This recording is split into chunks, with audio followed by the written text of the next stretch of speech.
Haranio gatagati ka andu na nyamu cia githaka ni mamwe ma maundu maria maririirio hindi ya igongona ria gũkũngũĩra muthenya wa mĩrũthi na njogu. Igongona riri ritabanĩirio kaunti-ini ya Meru kuria anyiti itemi mathiĩte na mbere kuhinyĩrĩria bata wa thirikari kurutithania wĩra na mũingĩ uria wĩikaraga hakuhĩ na nyanjara cia nyamu ĩta njĩra ya kũgitĩra nyamu cia githaka.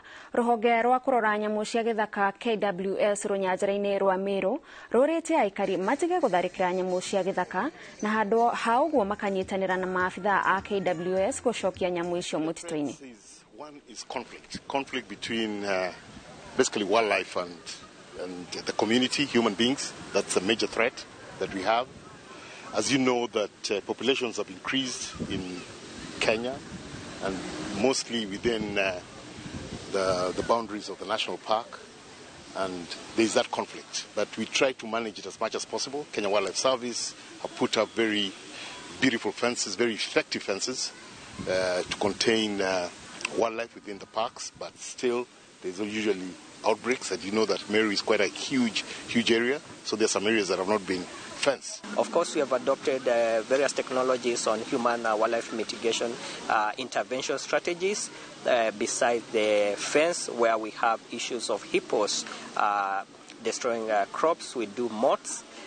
These are trenches that will prevent hippos from crossing to the community land.